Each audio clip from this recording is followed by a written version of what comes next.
Шановні сябры, мы з вами працягваем расказ пра гісторыю нёманскага судаходства. У першай частцы нашай лекцыі вы паслухалі пра пачаткі судаходства, пра сэнс заснавання горада Гродна ў сувязі з Нёманам. Ну і я вам расказаў пра самае галоўнае нёманскага працаўніка, пра нёманскія віціны. Сёння раскажу вам пра цяжкую працу нёманскіх плытагонаў, а таксама пра тое, як развівалася судаходства ў 19 стагоддзі, пра вышэйшы росквіт, можна сказаць, Нёмана як транспартнага шляху. Многія з вас помняць радкі з рэвалюцыйнага верша Якуба Коласа. Хоць мужыка голас маю, хоць маўчу да пары, скора, скора загукаю, стрэльбы, хлопчыкі, бяры. Мало хто задумаўся, што адкуль гэтыя сяляне у вершы Якуба Коласа, каб падняцца на рэвалюцыю супраць цара, могуць узяць стрэльбы. Ну, дык вось першай версіі гэтага верша насамрэч замест стрэльбаў Якуб Колас уставіў бомы. Ну, а паколькі не все ведалі, што такое бома, то для, так сказаць, агульнай чытаемасці этого верша замяніў стрэльбы. Бома – гэта галоўная прылада працы, а часам і галоўная зброя самай вялікай часткі нёманскага пралетарыяту, нёманскіх плытагонаў. Якуб Колас, малады настаўнік, які паходзіў з Наднёмана, ён ведаў працу плытагонаў, яго дзядзька Антось з паэмы «Новая зямля», ён хадзіў у Каралявец сам плытагонам, пра гэта Якуб Колас згадвае. І нават рэдактар нашай Нівы Александр Уласаў менавіта і пазнаёміўся, упершыню пачуў пра Якуба Коласа, калі ехаў разам з плытагонамі, якія вярталіся праз Коўна з Караляўца, і сказалі Уласаву: «А, у нас у Свержані ёсць такі цікавы настаўнік смешны, вершы па-беларуску складае». Дык вот, хто такія былі плытагоны? Дзеля чаго яны працавалі і ў чым заключалася іх праца? Канешне, адным з галоўных багаццяў Гродзеншчыны, нашай Беларусі, заўсёды быў лес.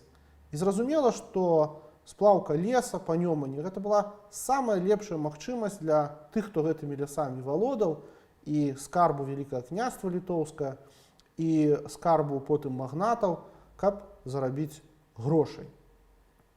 Зноў жа, лес сплаўлялі ад пачатку не толькі па Нёмане, не толькі па Нёмане. Адным з такіх вельмі багатых лясамі мясцовасцей Вялікім княствам Літоўскім была Валынь. Па Валыні, з Валыні лес сплаўляць было вельмі цяжка, таму што спачатку плылася па прытоках Прыпяці, потым па Прыпяці, потым зноў жа па Ясельдзе, потым па Агінскім канале, які быў збудаваны ў канцы 18 стагоддзя гетманам Вялікага княства Літоўскага Міхалам Казімірам Агінскім, потым па Шчары, і потым толькі трапляў у Нёман. Каб сплавіць лес з Валыні да Караляўца, праходзіла цэлае лета. Нёманскія плытагоны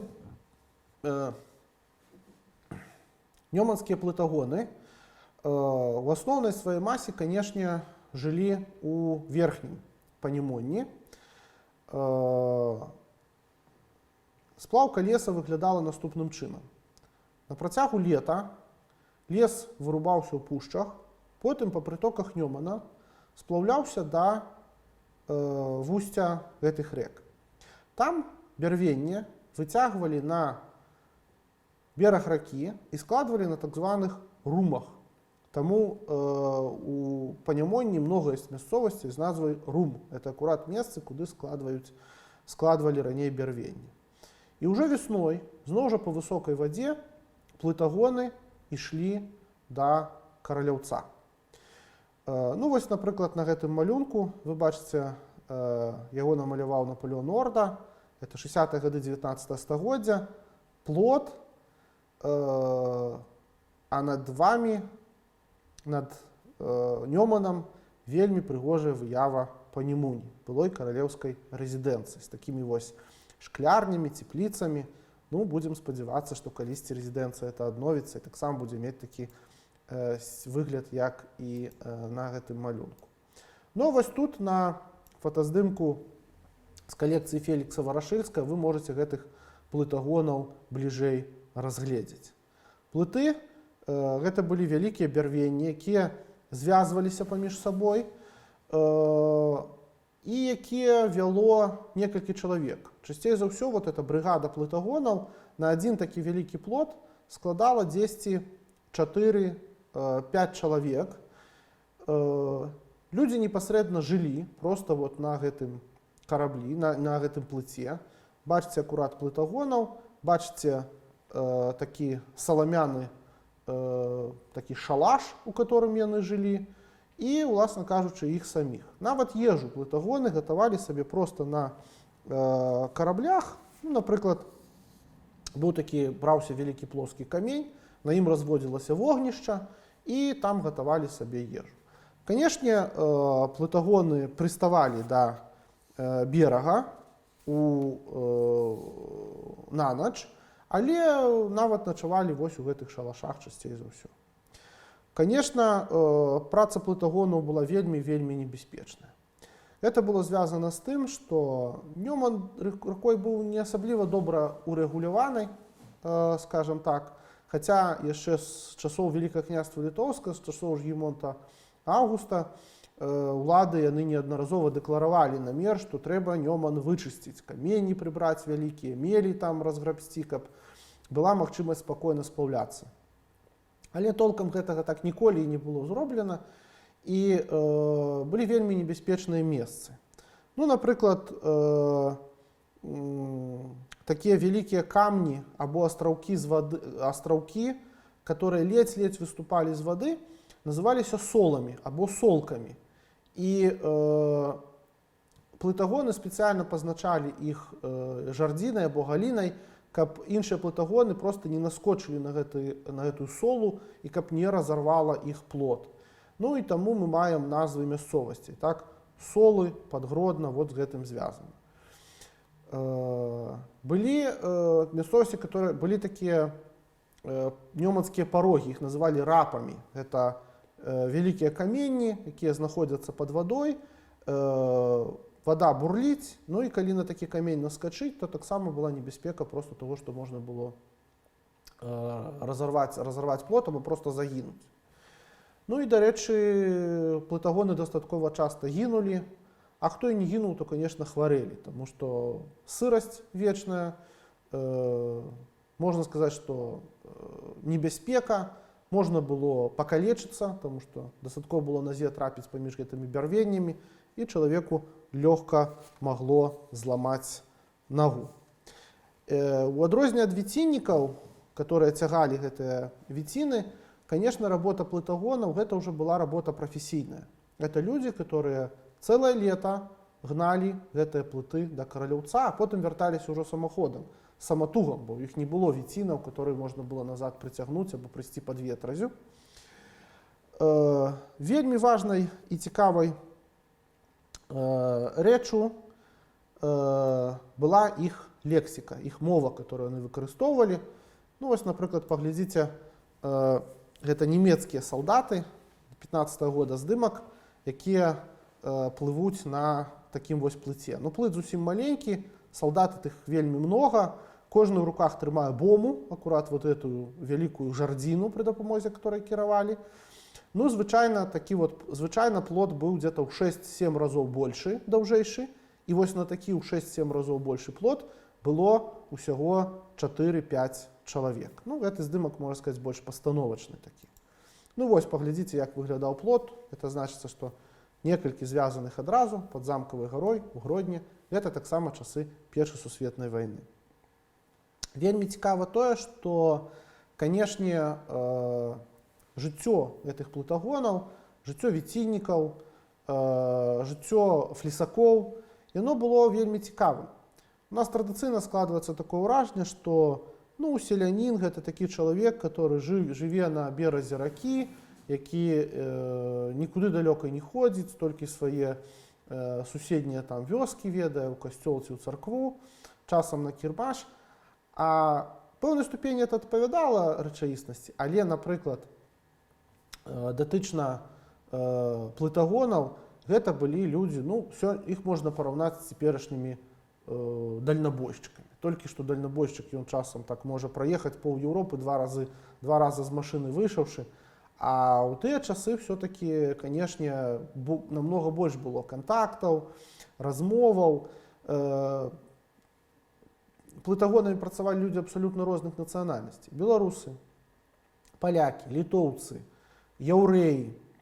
Былі цэлыя яўрэйскія брыгады плытнікаў, якія сплаўлялі гэтае дрэва. І уявіце сабе, што у плытагонаў фарміравалася вельмі цікавая мова, якая мала таго, што ўключала ў сябе мовы ўсіх народаў, которые жылі на берагах Нёмана, дык яшчэ і ўключала вельмі шмат такой спецыфічнай лексікі, якая, ну, паходзіла з розных моваў. Ну, напрыклад, плытагоны яўрэйскія называліся плытентрайберы. Провести лихтугу – это разгрузить корабель на мели. Это немецкое слово «лехтунг», что означает «облегчение». Вельмі шмат было таких профессиональных терминов, например, апачина, барбара, шарыга, фляксоны, швелі. Это все термины, они походили з европейских моваў, ну, галоўным чынам з немецкой мовы, бо, конечно, судоходство у тыя часы, это, конечно, в первую чергу были немцы. Хотя, конечно, нёманские вот это древо с пушчаў наших, яно забеспечвала древам, яно забеспечвала будаўнічым матэрыялам для караблёў не толькі немцаў, але, конечно, і расійскі флот, потому что вядома, што до Кронштадта доходзіла древа, і таксама флоты і іншых краін. Канешне, прагрэс паступова дабіраўся і да Гродна. Ну і, канешне, самым яскравым сведчаннем прагрэсу ў 19 стагоддзі, апрача вот гэтага драўлянага флота, віцінаў, стругаў, іншых караблёў, лодак, чаек, плытоў, безумоўна, былі параходы. Першы параход у Гродні з'явіўся, мы гэта дастаткова дакладна ведаем, у 1855 годзе. Можна сказаць, што дастаткова позна, тому што, напрыклад, на Прыпяці параходы былі яшчэ ў 30-х годах 19 стагоддзя, на Дняпры, хутчэй за ўсё, дзе-то ў сярэдзіне 20-х годаў, у канцы 20-х годаў 19 стагоддзя. На Нёмане ў 1855 годзе гэта было звязана з тым, што на Рейне ў Германіі быў пабудаваны параход з назвай Вільня. Ён доўга плыў уздоўж Балтыйскага мора, і ў 1856 годзе, даруйце, ён даплыў да Вільні. Ён павінен быў плаваць па Віліі, але так склалася, што вада была вельмі нізкая ў тым годзе, і гэты карабель, гэты параходзік з назвай Вільня прызначылі ажыццяўляць пасажырскія рейсы ад Гродна да Друзгенікаў, которые ўжо ў тыя часы былі папулярным курортам. І фактычна вот гэты параходзік з дастаткова слабенькім рухавіком паравым, всяго 10 конскіх сілаў, спраўна вазіў пасажыраў цэлы сезон да Друзгенікаў. Ну, старажылы, не тыя, которые плавалі на Вільні, а тыя, которые плавалі ўжо пасля Другой сусветнай вайны, яны згадваюць, што да Друзгенікаў параход у сярэднім плыў где-то 3 гадзіны, но назад плыў 6 гадзін ад Друзгенікаў, тому што гэта ўжо плылося супраць цячэння. І гэты вось параход, гэтая Вільня, гэта быў толькі, можна сказаць, прадвеснік вялікага бума паравога судаходства на Нёмане. Пад канец 19 стагоддзя па Нёмане плавала як мінімум 15 параходаў. Пералічым толькі іх некаторыя назвы. Бірута, Баярыня, Страла, Русалка, Кейстут, Прыяцель, Дэвайціс. Цікава, што было цэлых 2 параходы, которые мелі назву Гродна. Адзін з іх называўся Гродна, а другі называўся Гродна. Ну і ў тыя часы можна сказаць, што Гродна паступова пачаў ператварацца ў сапраўдны партовы горад. У Гродна было вельмі шмат прыстаняў, было як мінімум 6 прыстаняў, на якіх разгружалі хлеб, на якіх разгружалі розныя іншыя тавары, і все гэтыя параходы яны першапачаткова выконвалі так званыя грузапасажырскія функцыі. Это значит, што не было асобна парахода пасажырскага, а асобна парахода грузавога. Гэта быў параход, на который заладкоўвалі і тавар, і бралі з сабой пасажыраў. Рэгулярных рейсаў у тыя часы яшчэ не было, але паступова ўжо пачатку 20-го стагоддзя рэгулярныя рэйсы з'яўляюцца, і цяжка нават палічыць, колькі у Гродні ў тыя часы было параходаў. Ну, па некаторых падліках можна сказаць, што іх было не менш 15.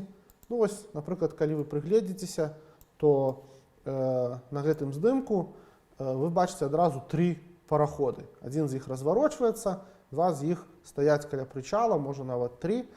І вось менавіта тады у уладаў узнікла пільная патрэба урэгуляваць судаходства на Нёмане, і была створана спецыяльная казённая прыстань. Яна знаходзілася пад чыгуначным мостам цяперашнім на правым беразе Нёмана, і гэта казённая прыстань была забяспечана чыноўнікамі, якія менавіта адказвалі за судаходства.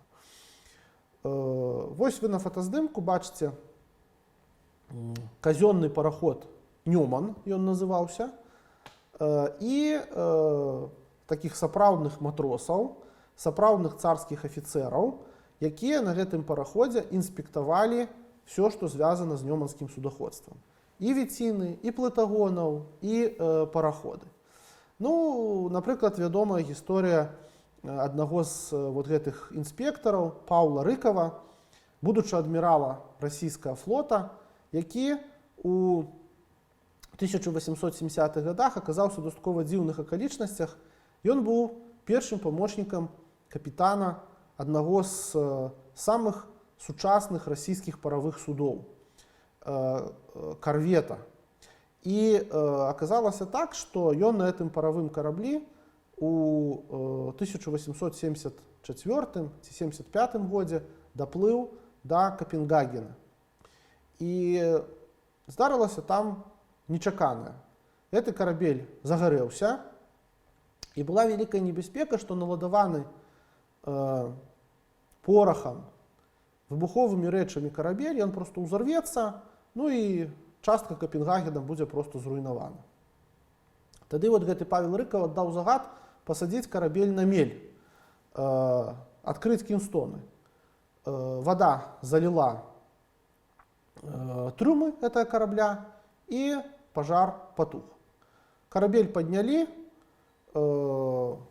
датчане былі ў захапленні, карабель паспяхова вярнуўся ў Кронштадт, але Паўла Рыкава, як першага памочніка капітана, знялі з пасады і адправілі ў Гродна інспектарам нёманскага судаходства. І вось гэтаму марскому волку прыйшлося на працягу 4 гадоў вот на гэтым малюсенькім параходзіку, які называўся Нёман, кантраляваць нёманскае судаходства, пачынаючы ад Стоўбцаў і аж за Гродна, таму што ўжо пачынаючы ад Коўна, там ужо было зусім іншае судаходства, намнога больш сур'ёзнае. Там ужо туды ўжо даплывалі час ад часу так званыя прускія боты. Это караблі, которые ўздоўж Нёмана уздоўж берага маглі плаваць па Балтыцы, і там ужо існавалі лоцыі судаходныя. Тут у ваколіцах Гродна гэтага яшчэ не было. Таму можна сказаць, што ў канцы 19 стагоддзя быў сапраўдны росквіт нёманскага судаходства, віціны, десяткі параходаў, не менш за 15 параходаў плавала па Нёмане, плытагоны, паўсюль былі прыстані. Можна сказаць, што берагі Нёмана ў тыя часы яны зусім іначай выглядалі, чым цяпер. Цяпер берагі Нёмана яны такія зарослыя травой, там пляжы, месцы адпачынку, месцы прагулак. Тады гэта былі месцы самага інтэнсіўнага прамысловага жыцця. І месцы разгрузкі-пагрузкі, і вінакурні, і бровары, і прыстані, прычалы. Жыццё на берагах Нёмана кіпела. Вось так выглядала судаходства на Нёмане ў 19 стагоддзі. Гэта канец другой часткі нашай лекцыі аб лёсах нёманскага судаходства ўжо ў мінулым 20 стагоддзі мы вам раскажам іншым разам.